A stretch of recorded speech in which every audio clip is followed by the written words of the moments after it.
Bagaimana belajar satu kata dalam bahasa Inggris? Apa sih yang harus kita lakukan saat kita belajar satu kata dalam bahasa Inggris? Apakah cukup hanya arti atau seperti apa? Nih, saya kasih contoh ya.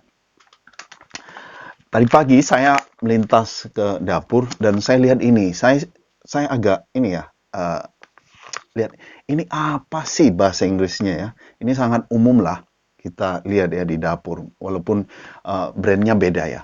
Tapi yang saya tahu kalau misalnya saya mau artikan ini adalah liquid soap, liquid soap. Tapi sebenarnya setelah saya cari di kamus artinya bukan liquid, bahasa Inggrisnya bukan liquid soap, tapi bahasa Inggrisnya itu adalah washing up liquid ya.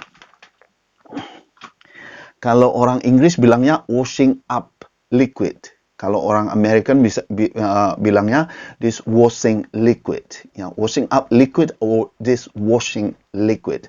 Nah, yang pertama saat kalian belajar kata dalam bahasa Inggris, tentu kalian harus tahu artinya ya. Tadi washing up liquid atau this washing liquid itu artinya adalah Mama Lemon ya, sunlight bukan sabun cair ya. Halo Mama Lemon ya, ini bukan endorse ya. Artinya adalah sabun cair ya. Nah, itu yang pertama. Jadi tahu artinya. Jadi kita tahu oh sabun cair. Terus yang kedua adalah pronunciation ya. Bagaimana sih cara mengucapkan washing up liquid atau bagaimana sih mengucapkan this washing liquid. Nah, untuk membantu kita mengucapkan itu atau tahu bagaimana pengucapannya, kita bisa menggunakan kamus ya. Bisa menggunakan kamus yang sudah diinstal ataupun online. Washing up liquid. Washing up liquid.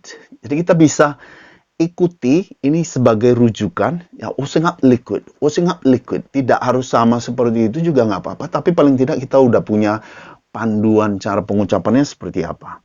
Washing up liquid. Washing up liquid. Washing up liquid.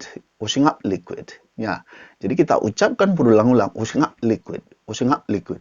Jadi nggak hanya sekedar belajar arti kata, tapi kita juga belajar pronunciation. Pengucapannya seperti apa? Washing up liquid, washing up liquid, washing up liquid. Do it and over again. Itu yang kedua, ya, pronunciation. Yang ketiga yang bisa kita pelajari adalah how to describe. Bagaimana menjelaskan washing up liquid. Kalau di arti kamus, kalau di kamus itu ada penjelasannya ya. Di kamus itu ada penjelasan. Di kamus itu dijelaskan washing up liquid is liquid soap for washing dishes, pan, etc. Kalau diartikan, jadi washing up liquid itu adalah sabun cair untuk mencuci piring, mencuci wajan dan sebagainya. Nah, apa yang bisa kita pelajari dari penjelasan ini? Ya, tadi dikatakan washing up liquid is liquid soap for washing. Nah, dari pola penjelasan ini kita bisa belajar polanya. Dari polanya kita bisa mengubah ini menjadi kata yang lain. Misalnya karena polanya tadi liquid soap for washing, sekarang kita ubah kalau misalnya sabun cair untuk mencuci. Kita ambil konteks lain misalnya pulpen, pen for writing. Jadi kan sama, tadi liquid soap for washing, sekarang pen for writing. Pencil for writing. Sekarang money. Money for buying. See? Jadi kita bisa menggunakan kata lain dengan struktur yang sama dari penjelasan washing up liquid tadi. Yang disebutkan adalah liquid soap for washing. Sekarang pen for writing. Money for buying. Kalau kalian punya contoh lain yang seperti itu, pola seperti itu, gunakan. Kalian bisa tulis nanti di kolom komentar ya.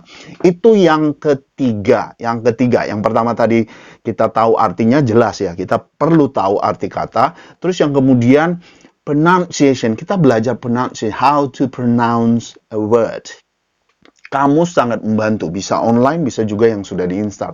Yang ketiga adalah penjelasan kata. Ini menurut saya sangat perlu. Kenapa? Karena ini adalah natural English yang kita pelajari dari kamus langsung ya. Kata dari kamus. Kita copy, nggak apa-apa. Memang belajar bahasa itu kita copying things ya. Jadi ya, deskripsi kata. Nah, yang keempat adalah contoh penggunaan kata washing up liquid dalam kalimat. Ya, saya ambil contoh. Contohnya seperti ini. I couldn't do the washing up because there wasn't any washing up liquid. Saya ulangi. I couldn't do the washing up because there wasn't any washing up liquid. Saya nggak bisa cuci piring karena nggak ada sabun cuci. Simple kan? Oke, yang keempat adalah contoh kalimat. Nah, kalau keempat tadi sudah kita rangkum, apa yang harus kita lakukan? Ini nggak boleh hanya sekedar pengetahuan. Oh, kita tahu. Oh, kita tahu contoh kalimat. Oh, kita tahu deskripsinya. Oh, kita tahu pronunciation-nya. Oh, kita tahu artinya. Enggak. Yang paling penting adalah practice speaking. Kalian harus latih dalam berbicara. Tadi, this washing up liquid. Itu, washing up liquid. Washing up liquid. Washing up liquid. Washing up liquid. Do it over and over and over again. Ya, lakukan terus menerus. Washing up liquid. Washing up liquid. Washing up liquid. Itu yang pertama. Yang kemudian deskripsinya tadi. Washing up liquid is liquid soap for washing dishes, pan, etc. Nggak apa-apa, kalian buat slow aja, ya pelan, nggak usah harus cepat. Washing up liquid is liquid soap for washing dishes. Saya sarankan tidak menghafal ya. Saya tidak rekomendasikan menghafal, tapi baca aja berulang-ulang. Baca. Karena otomatis itu nanti akan nempel di sini, ya. Terus kemudian contoh kalimatnya juga dilatih. I couldn't do the washing up because there wasn't any washing up liquid. Semoga menginspirasi, semoga bisa membantu dalam kalian belajar bahasa Inggris. Sampai ketemu di video berikutnya. Bye-bye.